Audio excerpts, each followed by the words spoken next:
Oi. Meus irmãos, graça e paz, é um prazer estar aqui com vocês, poder ter esse momento nessa sexta-feira santa, a qual denominei, não eu, mas a tradição, Sexta-feira da Paixão. Eu gosto desse nome, porque essa expressão paixão é aquilo que a cruz quer mostrar para nós, que ele morreu, e morreu morte de cruz, mas ele foi até as últimas consequências por amar. E é essa realidade que se desenrola sobre nós, e eu vou tentar hoje, e por isso coloquei nos grupos, essa nossa tentativa de explicar uma das cenas que se desenrola nessa semana como um todo, que nós conhecemos como Semana Santa. Essa semana nos propõe muitas cenas, e é óbvio que cada uma dessas cenas carrega um sentido, uma mensagem muito poderosa. E para quem nos acompanha aqui, hoje nós daremos uma licença ao Sermão do Monte, tendo em vista o momento, e tentarei falar de uma das cenas que ocorre nessa Semana Santa. E antes que a nossa Bíblia, a nossa fala se adiante, nós olharemos alguns textos da Bíblia Sagrada, para que você compreenda o caminho que nós trilharemos aqui, para que você possa sair daqui compreendendo a realidade que Deus tem para nós nesse momento. E eu convido você então, de pé, abrir a sua Bíblia em Gálatas, no capítulo 3, Gálatas, capítulo 3, é tão somente texto como ponto de partida para as nossas conversas, na verdade, para a nossa fala aqui. Esse texto como ponto de partida, assim como há outros que também serão basilares dentro da nossa fala nessa noite. Eu agradeço ao irmão Janes, que estava aqui à frente da direção do trabalho. Gálatas capítulo 3, verso 13, diz assim, palavras de Paulo: Cristo nos resgatou da maldição da lei, fazendo-se Ele mesmo, Ele próprio, maldição em nosso lugar, porque está escrito, e é essa parte que eu quero que você grave, essa parte a qual Paulo cita, que está lá em Deuteronômio, no capítulo 21, versículo 23, em que ele vai dizer o seguinte: maldito todo aquele que for pendurado em um madeiro. Louvado seja Deus pela sua palavra. Podeis sentar. Paulo se utiliza dessa expressão do Deuteronômio, da Torá, do Pentateuco, para entender que Jesus se fez maldição em nosso lugar, e aquele que pendurado fosse no madeiro se tornaria maldito. E é uma expressão muito forte, mas é óbvio que a cena da crucificação não é uma cena bonita, mas antes que os nossos olhares talvez antes que a gente jogue luz àquilo que eu quero tratar com vocês nessa noite, e também tirar vocês de uma direção que talvez vocês já possam estar pensando, mas eu confesso e asseguro vocês que se alguém está pensando nessa direção, a qual vou revelar daqui a pouco, você está equivocado. Mas o que quero dizer é que olhar para a Semana Santa, ou para aquilo que a gente assim conhece na Bíblia Sagrada, dos atos que marcaram a vida de Jesus durante essa semana, é, como falei, perceber uma história de muitas cenas que muito também nos ensinam. Não dá para ficarmos calados face à realidade da sua entrada triunfal em Jerusalém, lá em Mateus capítulo 21, que se deu no primeiro dia, no domingo. Não dá para ficarmos calados também face à maneira como Jesus amaldiçoou a figueira, lá em Mateus no capítulo 21, e a realidade de Israel, porque Israel foi a figueira que Deus plantou, mas que não deu frutos. E é por isso que ela foi amaldiçoada, porque no tempo oportuno da sua frutificação, Deus não encontrou nela o fruto devido, e por isso ela não servia. Mensagens profundas. Evidente também para nós a grandiosidade da ação de Jesus no templo em Jerusalém, quando ele expulsa os vendedores.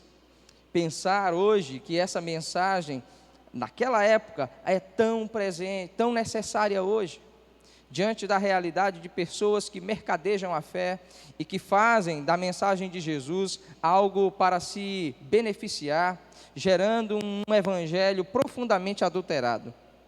Também, face a essa realidade, percebermos que hoje muito se aplica um evangelho à la carte, um evangelho que você escolhe aquilo que você quer consumir, aquilo que agrada o seu coração, e hoje as massas, as multidões estão atrás desses discursos, e é muito fácil perceber aí na internet e em todas as outras mídias como fazem sucesso esse tipo de gente, que estão falando ao seu coração, único e exclusivamente com o propósito de lhe amaciar o ego.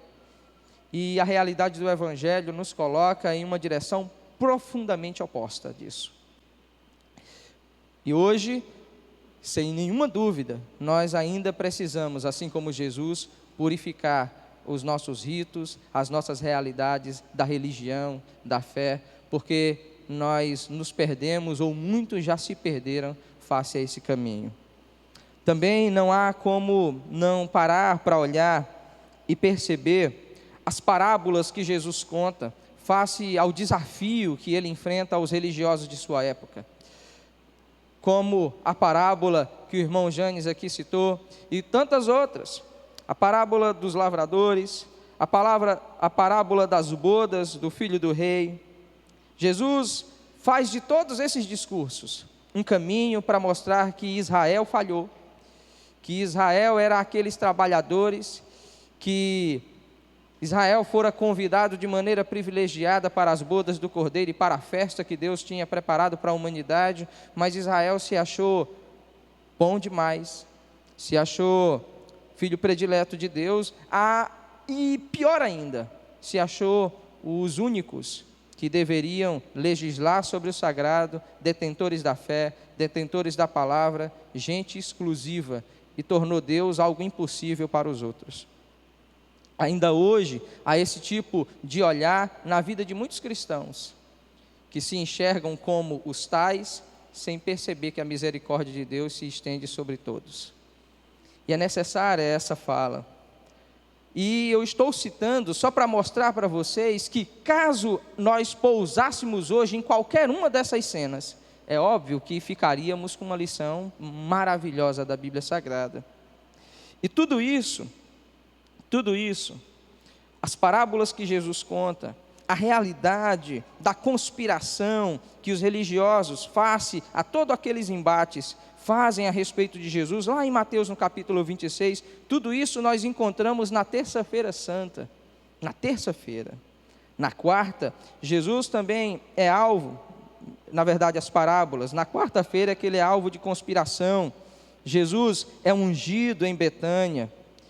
Jesus vive esse momento, repreendida aquela mulher por um certo discípulo, mas é evidente que ainda hoje, como Jesus assim mencionou, o seu ato é lembrado, o seu ato é visto com muito carinho. É também na quarta-feira que Judas acerta o preço com os religiosos, o preço da traição, o preço para entregar Jesus. É na quinta-feira que Jesus comemora a Páscoa. É na quinta-feira que a ceia do Senhor se estabelece. É na quinta-feira que Jesus lava os pés aos seus discípulos. É na quinta-feira que Pedro é avisado. É na quinta-feira que Jesus consola os seus discípulos. É na quinta-feira que Jesus ora por todos os seus discípulos, não só aqueles que com ele caminhavam, mas também por todos que um dia nele creriam. É na quinta-feira que também Jesus é preso. É na quinta-feira, na verdade, que ele está no jardim, sofre, é preso. É na quinta-feira que ele é apresentado ao sinédrio. É na quinta-feira que Pedro o nega. É na quinta-feira onde tudo isso acontece. Chegamos na sexta, numa sexta como essa, onde Jesus é levado a Pôncio Pilatos muito cedo. Jesus é crucificado. E aí, na hora nona, às 3 da tarde, Jesus morre. E há outras cenas. Jesus é transpassado por uma lança, mas nessa semana e no trilho de toda ela, que nós vamos perceber do alto da cruz um grito. Há pouco tempo nós tivemos a oportunidade de olhar as palavras da cruz. Na verdade, o tema daqueles estudos sequenciais era Ditos da Cruz. Talvez alguém se lembra desses momentos que nós tivemos aqui para analisar as palavras de Jesus que ele proferira do alto da cruz. E uma delas foi essa: está consumado. Ou, em grego, tetelestai. Tetelestai. Está consumado. E está mesmo, está consumado. E diante de todas essas cenas, como eu afirmei, na Semana Santa, diante do que Jesus percebeu, diante do que Jesus viveu junto com os seus discípulos, é óbvio que cada uma dessas cenas aqui descritas carrega o seu simbolismo, carrega a sua mensagem, carrega para nós um sentido que eu não tenho dúvida, mexe, direciona inequivocamente a nossa vida espiritual. De algum modo fala e mostra a nossa realidade, fala a respeito dos nossos pecados, fala daquilo que Jesus não tirou o pé do caminho que o levaria à cruz. Mesmo sendo consciente disso, ele não tirou o pé desse caminho por uma razão muito óbvia: por nos amar, cumprir a vontade de Deus, nos salvar. E hoje, face ao primeiro versículo que nós lemos, maldito todo aquele que for pendurado no madeiro, é necessário que as luzes sejam colocadas face a essa realidade. E o meu coração hoje clama nessa direção de conversar com vocês e apresentar a vocês a realidade desse texto, mas não na figura do Cristo. Porque é óbvio que Paulo faz menção, quando fala a partir de Gálatas, obviamente olhando para Jesus, mas quando em Deuteronômio essa palavra é dada, é um vaticínio a respeito da realidade de tal morte, ou das situações, ou da situação de morte, vivendo aquela característica de ser pendurado no madeiro. Mas é evidente que na mesma noite, ou naquele dia em que Jesus morreu, não foi só ele que fora pendurado no madeiro. Houve outros, não só que ao seu lado estavam, mas não é destes também que quero falar. Não é dos seus companheiros ao lado, no monte da crucificação, mas de um homem que também foi encontrado pendurado no madeiro, mas enforcado, e o seu nome era Judas. E eu não tenho dúvida que a Bíblia diz que maldito todo aquele que for pendurado no madeiro, e essa maldição ainda hoje está sobre ele. Carrega no seu nome, a ponto de ninguém hoje batizar seu filho de Judas. Logo, porque carrega um significado muito triste diante daquilo que ele viveu e, infelizmente, morreu diante dessa triste realidade. Amaldiçoado. E eu acho interessante esse contraste que a Bíblia Sagrada faz, e esses detalhes. E eu fico em casa olhando para tudo isso, e eu sinto, na verdade, me fascina esses detalhes. Me fascina. E meu olhar tem um carinho muito especial por esses detalhes. E quando eu olhei para isso, não, vai ser isso aqui. Vai ser isso aqui. Para nós. Porque Judas foi esse, pendurado no madeiro. Então, se eu puder colocar título à nossa conversa de hoje, a essa mensagem dessa sexta-feira da paixão, ele veio para ser traído. Ele veio para ser traído. E hoje eu quero conversar com vocês sobre essa traição, sobre a maneira como ela se deu, aquilo que a gente pode aprender com ela. E eu convido então você a abrir a sua Bíblia no livro dos Salmos, no capítulo 41, versículo 9.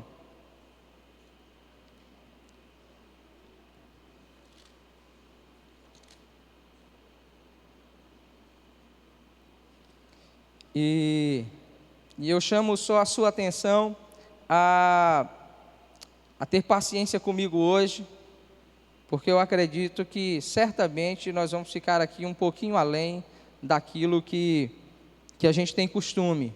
Então, fique comigo, eu tenho certeza, na verdade, fique com a Bíblia Sagrada, que eu tenho certeza que ela vai falar ao nosso coração. Salmo de número 41, versículo 9, mesmo assentados. Os que encontraram o texto, digam amém. Diz assim o Salmo: até o meu amigo íntimo, em quem eu confiava, que comia do meu pão, levantou contra mim o calcanhar. Talvez, à época, esse Salmo de Davi não ganhasse tanta densidade, como ganha face à realidade da traição de Judas. Até tu, amigo, de quem nada eu esperava, tu me traíste,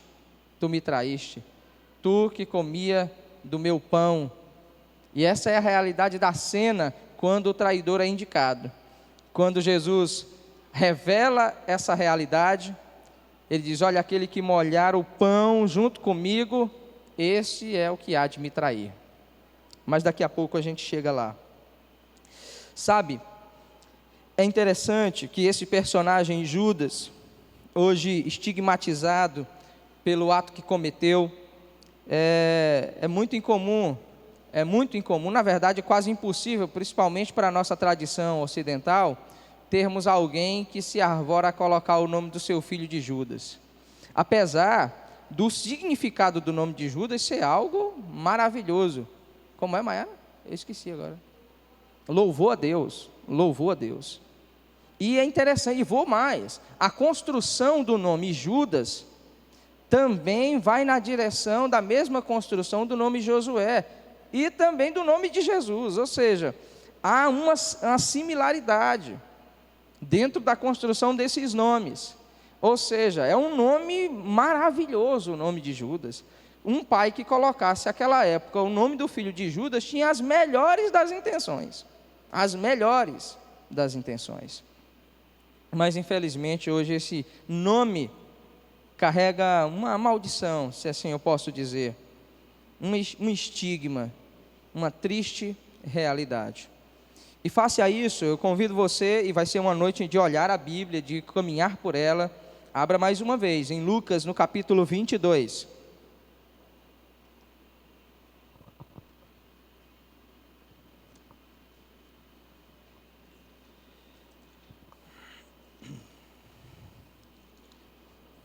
Versículo 47.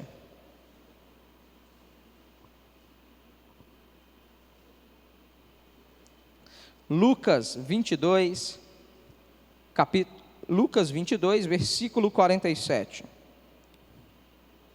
Lucas 22, 47. Os que encontraram o texto, digam amém. Diz assim a Bíblia Sagrada: falava ele ainda, quando chegou uma multidão, e um dos 12, o chamado Judas, que vinha à frente deles, aproximou-se de Jesus para o beijar. Jesus, porém, lhe disse: Judas, com um beijo traz o Filho do Homem? Louvado seja Deus pela sua palavra. E eu acho aqui nesse texto uma outra ironia da Bíblia Sagrada, que é muito claro aos meus olhos, também ao meu coração, que Judas é aquele que se levanta, e é interessante, Judas sabia da agenda de Jesus, ele vai à frente, indicando o caminho, é como se ele dissesse: eu sei onde é que ele vai estar, eu o conheço, sei o seu costume, sei a sua agenda, faço parte dela, caminhei com ele, sei muito bem a sua realidade e vou levá-los ao encontro dele. Ele determina a senha para identificar Jesus, e eu acho essa realidade da senha algo que só nela, por si só, já caberia uma mensagem para nós. Qual mensagem? E abro um parêntese aqui e preste muita atenção para que a gente possa retomar daqui a pouco. Abra esse parêntese. Eu ficava me perguntando por que Judas estabeleceu uma senha para que os religiosos e aqueles que estavam ali empregados na função de ter que capturar Jesus, reconhecesse Jesus em meio àquele encontro a qual Judas se destinava junto com aqueles que iriam prender Jesus. E ele diz, olha, aquele que eu beijar é o homem, pode agarrar. E aí, o que fica para mim é que Jesus não era óbvio. Jesus não era óbvio. Jesus não era óbvio para aqueles que não tinham tempo para ele. Mas bastava 5 minutos, e no meio dos discípulos a gente ia descobrir quem era Jesus, pela sua fala, pelo seu ensino. Mas, se a gente olhasse para Jesus junto com os seus, Jesus se confundiria com os seus discípulos, porque Jesus não carregava um estereótipo dos religiosos da sua época. Logo, não era óbvio, mas era óbvio quando aqueles que com ele dele realmente se aproximavam, a distinção era profunda. Jesus não era óbvio. Ou seja, aqueles homens que estavam ali para capturar Jesus não tinham interesse no seu ensino, não tinham interesse na sua vida, não tinham interesse em ter intimidade com ele. Para essas pessoas e para esse tipo de gente, Jesus não causa, Jesus não chama atenção, não evidencia, não é evidência na multidão, porque seus corações não desejam intimidade. Mas ele é profundamente óbvio para os seus discípulos. Ele é profundamente distinguível pelos seus discípulos, e eu acho esse detalhe, essa característica maravilhosa. Mas não é para isso o nosso olhar, mas para a realidade de que Judas, retomando agora, de que Judas sabia, e eu fico imaginando a cena, e a minha proposta é caminhar por essas cenas, pela cena que se constrói dessa traição, de Judas ainda talvez sujo da mesa, talvez carregando migalhas de pão na barba, ainda sujo da comida que compartilhou ali na mesa, foi capaz de fazer isso. Ainda sujo, ainda talvez amargurado pelaquela situação como um todo. É fato que Judas vendeu Jesus para os religiosos por um preço de um escravo. 30 moedas de prata era o preço de um escravo naquela época. E Judas vendeu Jesus por esse preço, talvez achando que com isso ganharia algo de valor. Mas mal sabia ele que estava simplesmente cumprindo algo que já estava dito, profetizado a respeito do Messias. Lá em Zacarias, no capítulo 11, versículo 12, dito estava que essa realidade se encontraria na vida do Messias diante da traição que ele vivenciaria. Isso tudo é fato, mas o que mais me coloca de olhos abertos, e também convido você a abrir os seus olhos para tudo isso, é o fato de Jesus ter sido traído por um amigo. E eu digo que ninguém pode ser traído por um inimigo. O conceito de traição só é possível para aquele que conosco caminha junto. Aquele que caminha junto. A gente conhece a expressão de Júlio César, né, em relação a Brutus. Até tu, Brutus. E essa expressão é categórica. Até tu, Brutus. Eu convido você a olhar o Salmo de número 55.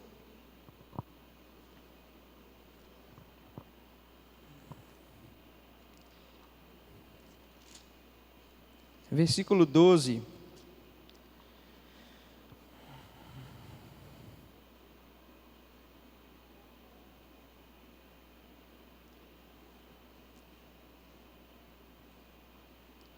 Salmo de número 55, e eu só estou fazendo isso para mostrar para vocês que toda essa cena, ela já estava de um modo descrita. E quando Jesus fala, olha, os salmos falam de mim, é a mais pura verdade, é a mais pura verdade. Diz aqui no Salmo de número 55, versículo 12, a seguinte expressão: com efeito, não é inimigo que me afronta, se o fosse, eu suportaria. Nem é o que me odeia que se exalta contra mim, pois dele eu me esconderia.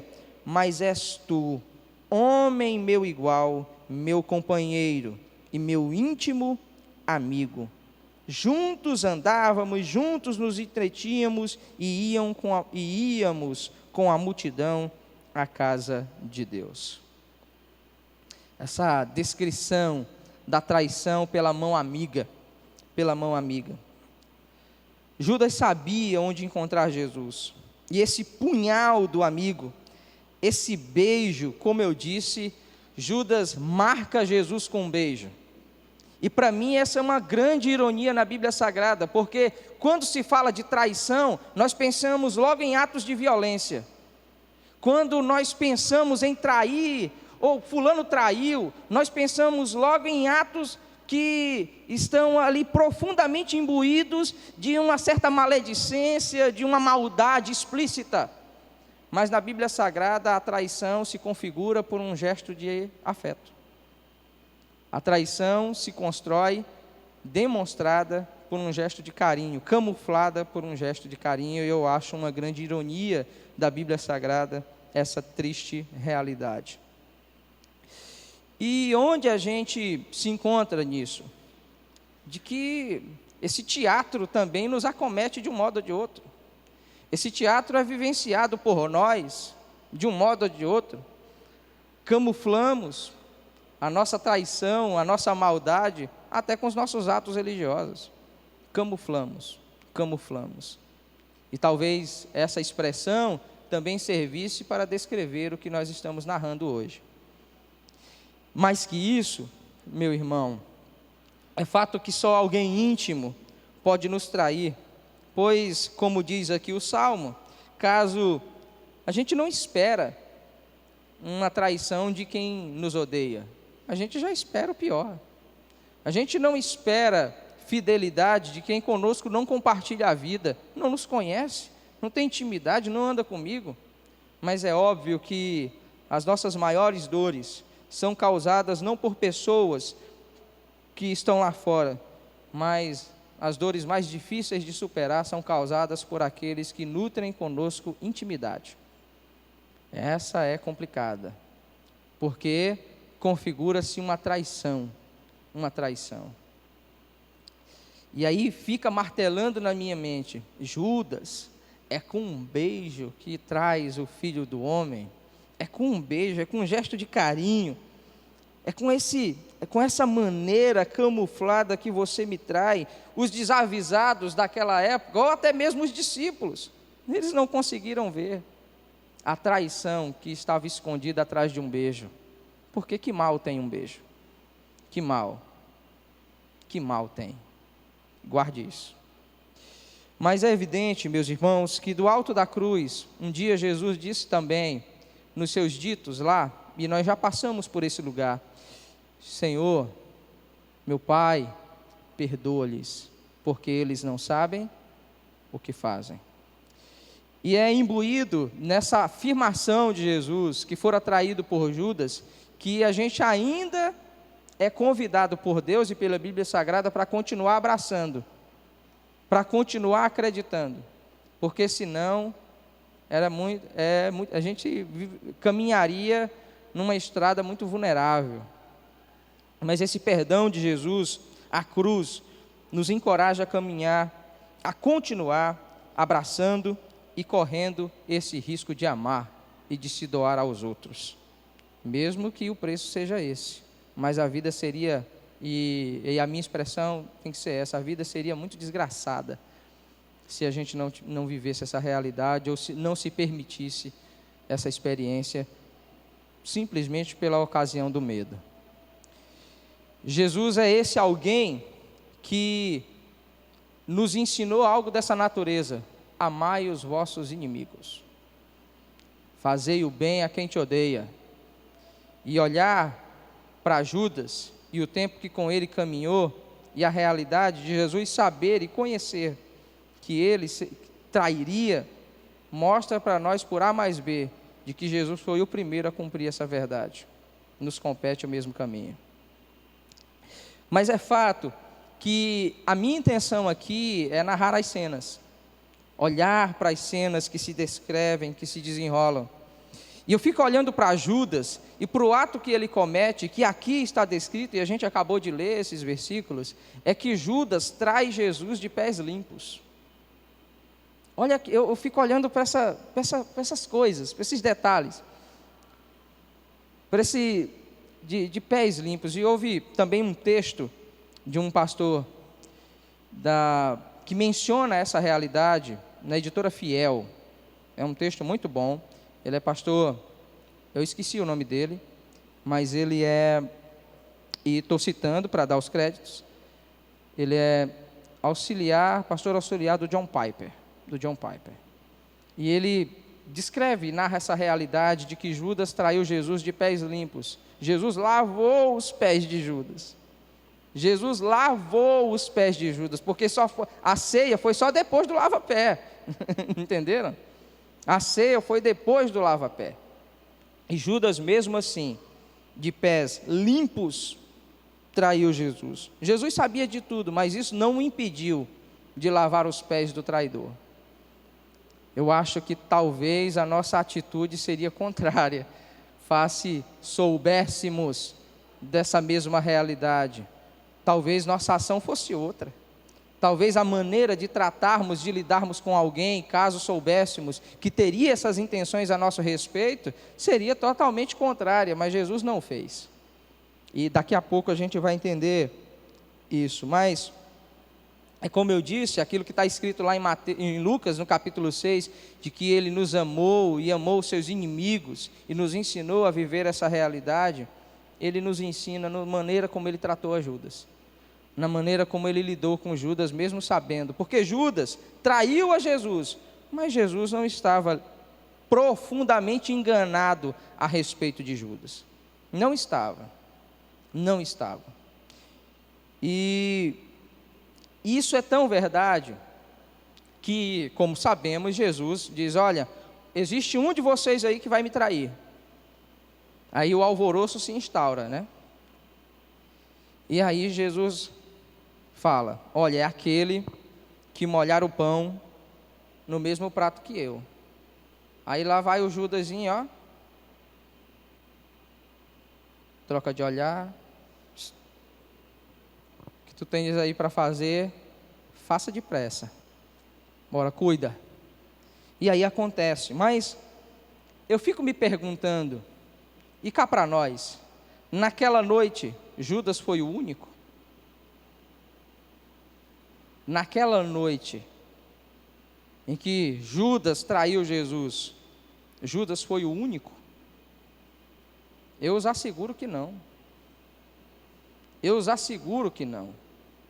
E eu não estou aqui defendendo Judas, porque, imagina, abra sua Bíblia em João, no capítulo 13, verso 22, só para que a gente possa se apropriar da cena que está sendo descrita. João,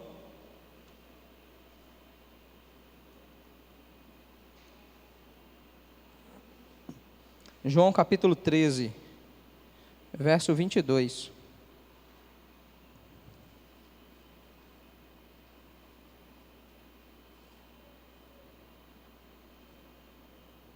Na verdade, vamos ler do versículo 21 em diante, para que a gente entenda o que está sendo descrito.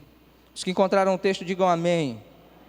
Diz assim: dita estas coisas, angustiou-se Jesus em espírito e afirmou: em verdade vos digo, que um dentre vós me trairá. Então os discípulos olharam uns para os outros, sem saber a quem ele se referia. Ora, ali estavam conchegado a Jesus um dos seus discípulos, aquele a quem ele amava. A esse fez Simão Pedro sinal, dizendo-lhe: pergunta a quem ele se refere. Então aquele discípulo, reclinando-se sobre o peito de Jesus, perguntou: Senhor, quem é? E aí a cena que nós acabamos de descrever. É aquele, aí Jesus vai dizer: é aquele a quem eu der o pedaço de pão molhado, e aí Jesus descreve essa realidade. Mas o que eu fico é com essa cena e essa palavra de Pedro. Entenda uma coisa, nessa hora em que Jesus fala isso, nessa hora em que Jesus descreve e mostra aos seus discípulos que um o trairia, ninguém agora pergunta quem é o maior. Ninguém pergunta, Senhor, entre nós, quem é o maior, quem é o melhor? Não há mais espaço para essa pergunta face à realidade que Jesus descreve. Um de vocês é traidor. Mas é evidente, minha gente, é evidente, sabe, é que ninguém acusa Judas. E eu acho isso interessante. Judas não é perceptível. Ou, em outras palavras, Judas também não era óbvio. A traição de Judas não era óbvio. Não, a gente confia em Judas, é o tesoureiro da turma. Não, Judas não. E sabe qual era a pergunta que tal implícito está aí nessa afirmação de Pedro? Será se sou eu? Será se é de mim que ele está falando? Quem é? E eu acho interessante como a Bíblia Sagrada e João aqui diz que eles olharam uns para os outros, eles ficaram, quem é? Quem é? Porque é nessa realidade, desse silêncio que se instaurou aí entre os 12, e como eu disse, a pergunta já não era mais, será se sou eu? Será se sou eu? Já não era mais essa pergunta, era o medo. Era o medo que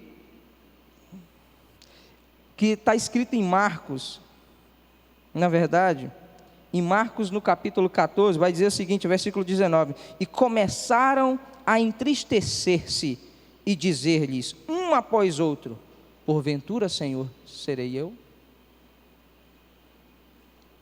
E eu acho, Marcos narrando essa cena, aqui no capítulo 14, versículo 19, a tristeza dos discípulos e a pergunta, Senhor, por acaso sou eu?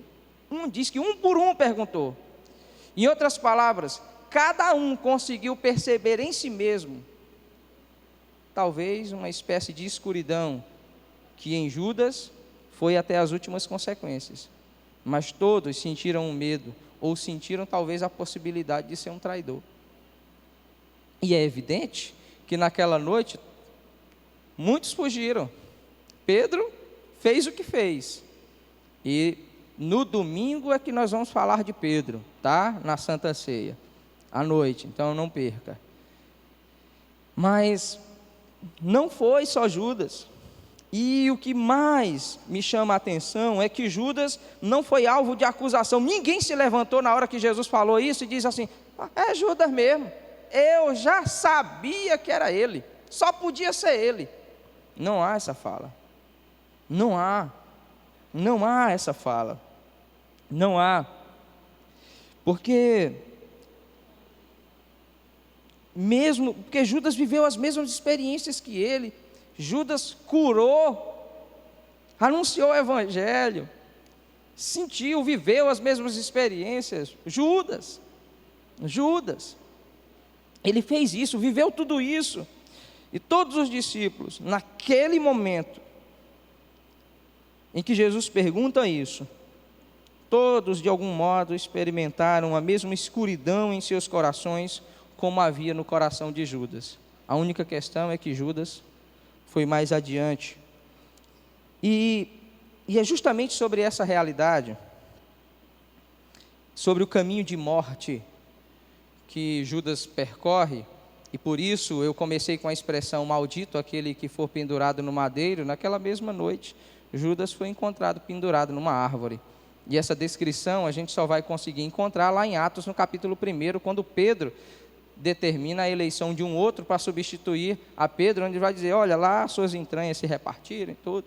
Está lá em Atos dos Apóstolos, capítulo 1, eu não vou ler para a gente ganhar tempo.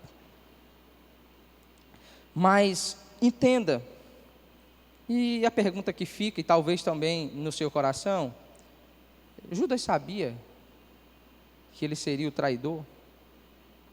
Será se ele tinha consciência desde o princípio que ele seria aquele que trairia? E há muitas perguntas a respeito dessa questão, porque pobre do Judas, porque foi predestinado a isso, não é? Mas entenda, é isso que eu quero pontuar para vocês. Quando os discípulos, todos, chegam, por um acaso sou eu? Poderia. Porque todos, de um modo ou de outro, também traíram. A questão é que a Bíblia Sagrada carrega as tintas na traição de Judas, que foi determinante. Mas cá para nós, foi bonita a traição de Pedro? Não foi. E foi de graça, viu? E foi de graça. E foi de graça. A gente também é de graça. A gente também é de graça. Depende do aperto. Depende do aperto e daquilo que povoa o nosso coração.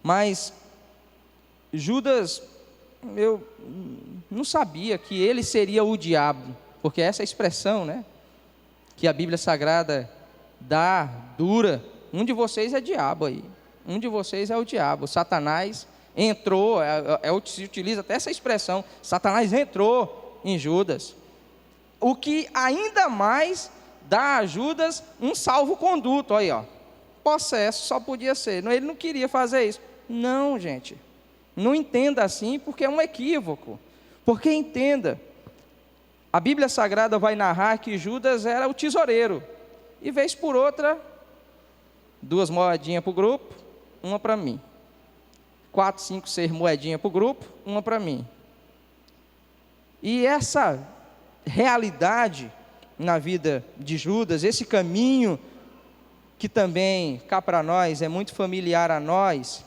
porque qual foi o grande pecado que Judas cometeu?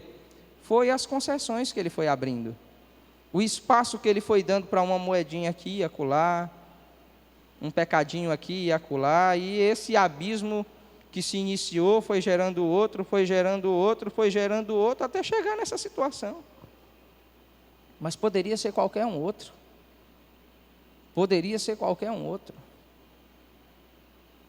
A grande questão é que se nós também não pararmos esse nosso caminho de concessões na nossa vida espiritual, nós vamos trilhar o mesmo caminho que Judas trilhou, um abismo gerando o outro. E o que simplesmente aconteceu com Judas? Ele deu lugar. A Bíblia Sagrada, nas palavras de Paulo, vai dizer: não deis lugar ao diabo. E se nós não nos desviarmos desse caminho de morte e de concessões na nossa vida espiritual, em algum momento, ele encontra lugar. E a tragédia se instaura. Aí a morte, a tragédia se instaura. Porque a gente acha que Judas agiu inconscientemente. Não. Ele sabia, a tal ponto de depois perceber a burrada que fez, de querer consertar, mas pecado gera consequência. É leite derramado. Meu amigo, para juntar, não junta. E aí, diz a Bíblia Sagrada a seguinte expressão, e é nesse detalhe também, eu vou me abdicar de ler o texto com vocês para a gente ganhar tempo, que diz que quando Judas chega lá diante dos religiosos, está aqui, eu não sabia que isso tudo ia acontecer, está aí o dinheiro de vocês de volta. Não, esse dinheiro aí é de sangue, é preço de sangue, quero não, te vira aí com teus problemas. Aí diz a Bíblia que Judas sentiu um profundo remorso. Remorso, arrependimento não, remorso. Remorso, aí, poxa, fiz besteira. Agora está feito, está feito. Está feito. Doeu. A ponto daquele remorso levá-lo à forca. Levá-lo à forca. Agora, medo, sei lá, o que ia acontecer? Será se alguém vai descobrir? Vão me matar? Não sei. Mas é evidente, minha gente, que Judas caminhou, trilhou esse caminho, onde ele deu lugar ao diabo, e acabou traindo Jesus, da maneira como traiu, da forma como traiu, mas isso poderia ser um caminho trilhado por qualquer um outro discípulo. A questão é que Judas foi até as últimas consequências. Judas foi até as últimas consequências. Mais que isso, essa realidade de Judas ela não é uma realidade distante de nós. Muito pelo contrário, assustadoramente é algo presente, às vezes, na nossa vida. Abra aí a sua Bíblia, em 1 João, no capítulo 3, versículo 8.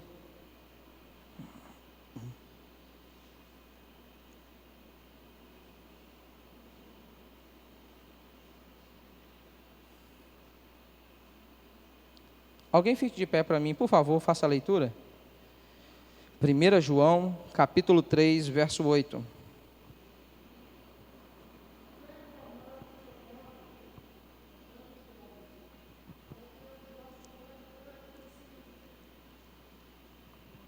Olha a expressão de João.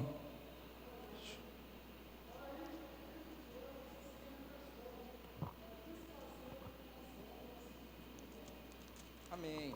Amém. 1 João capítulo 3, verso 8. Aquele que pratica o pecado procede do diabo, porque o diabo vive pecando desde o princípio. E aí o versículo continua: para isso o Filho de Deus se manifestou para destruir as obras do diabo. Mas o que eu quero afirmar com isso é que Judas se tornou este diabo simplesmente pela vida de pecado que ele insistiu em continuar. E eu acho também, e pasme, e aqui eu fico com esse detalhe, que nós podemos nos tornar diabos. Eu acho isso forte. Porque eu posso fazer o mal. Eu posso. Nós podemos. E a gente não precisa ir muito longe para ver isso. A gente não precisa ir muito longe para a gente ver essa triste realidade que é tão presente nesses seres humanos, nesse bicho chamado homem. E muitas vezes eu mesmo, ou você mesmo, é o seu pior demônio. É o seu pior demônio. E Judas trilhou esse caminho. E será se a gente não está trilhando esse mesmo caminho na vivência e na prática dos nossos pecados secretos? Fazendo as concessões, abrindo portas que nos levarão a caminhos de morte?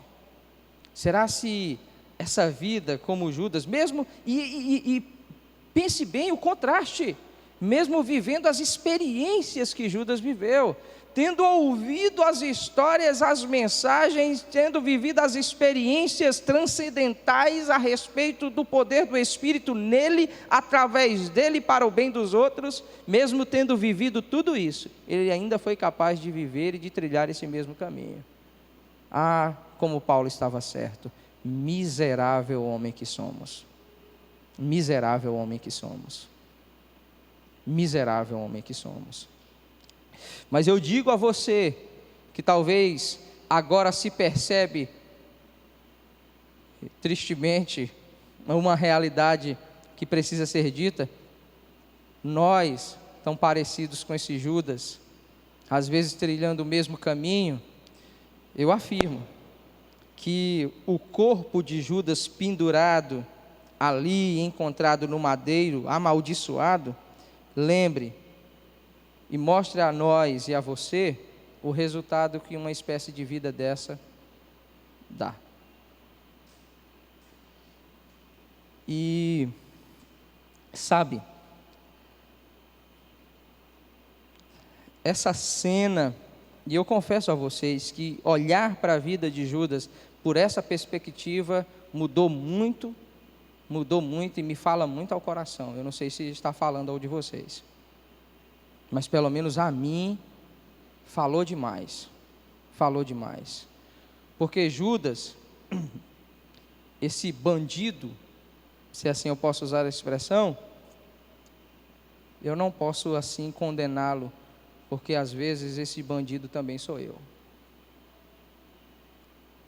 Eu não estou dizendo que o que ele fez foi bonito, assim como também afirmo que aquilo que nós fazemos também não é.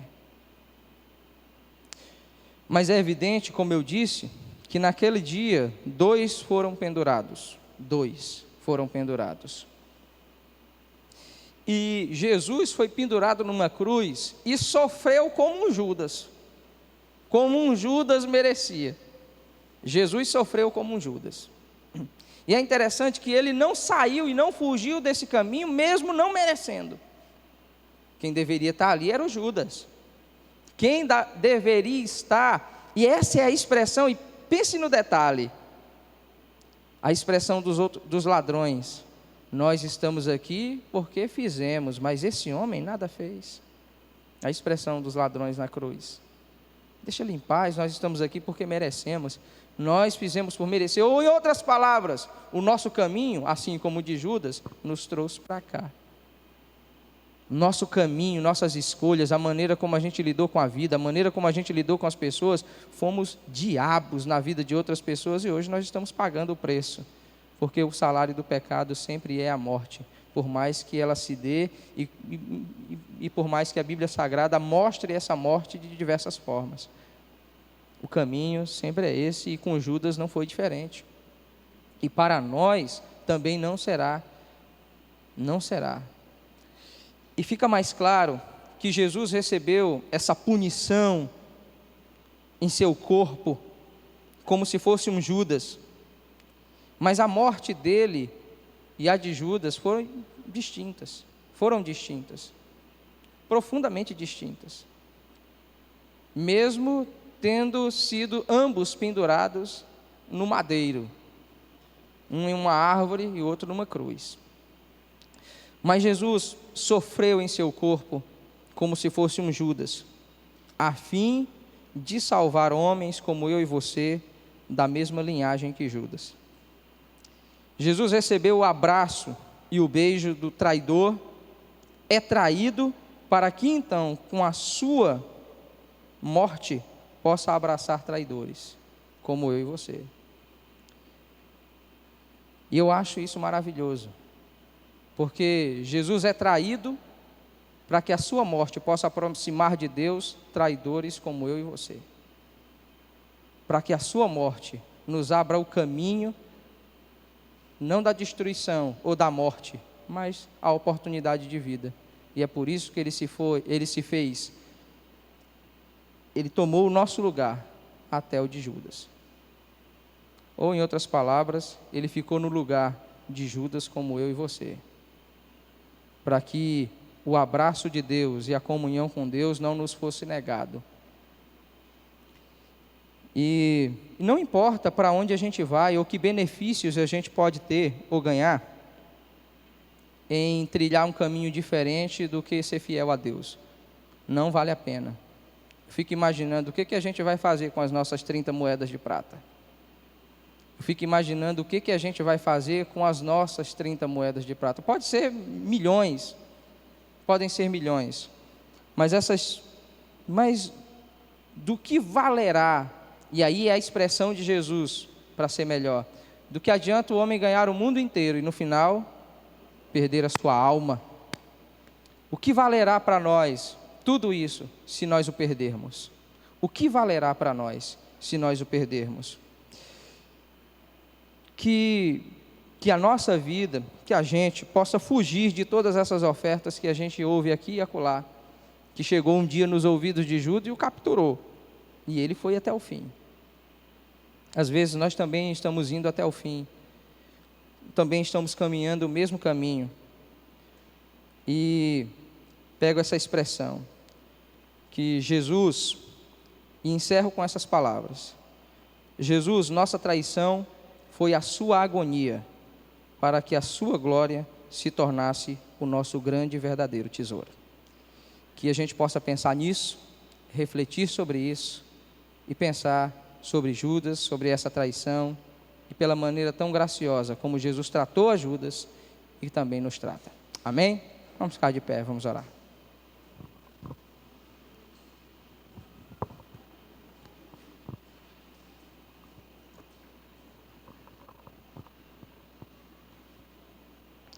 Eu te agradeço, meu Deus, eu te agradeço. Eu te agradeço porque eu sei que eu não mereço. Eu sei que não mereço, isso é graça de Deus. É graça de Deus, eu não mereço.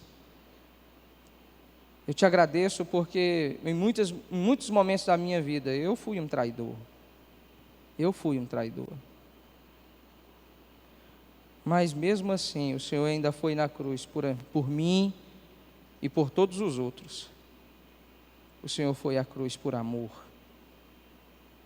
E teu amor, como diz a Bíblia Sagrada, é esse tipo de amor que nos constrange, que faz com que a gente não consiga deixar de considerá-lo, porque não considerar é uma tamanha insensibilidade. Ou talvez é porque já nos tornamos diabos. Tem misericórdia de nós, Senhor. Nos livra dos caminhos, assim, semelhantes ao de Judas. Abre os nossos olhos, sonda, Senhor, o nosso coração, vê se há nele algum caminho mau e guia-nos pelas veredas da justiça por amor do Teu nome. Assim como Tu nos ensinaste a orar, Pai, livra-nos do mal. Livra-nos, Senhor. E que todas essas cenas aqui descritas possam ficar fixadas em nosso coração, que a Tua palavra aqui anunciada fique fixada em nosso coração e assim reverbere para uma vida totalmente diferente, justa, verdadeira e sincera diante de Ti, e assim que gere consequências para a eternidade. É a nossa oração, agradecidos por amar homens e mulheres como a gente, a tal modo. Muito obrigado. É a nossa oração em nome de Jesus. Amém. Que Deus abençoe sua vida, sua família, e no domingo nós estaremos aqui, Santa Ceia à noite, nós vamos continuar um pouco a tratar disso que nós iniciamos aqui. Deus abençoe.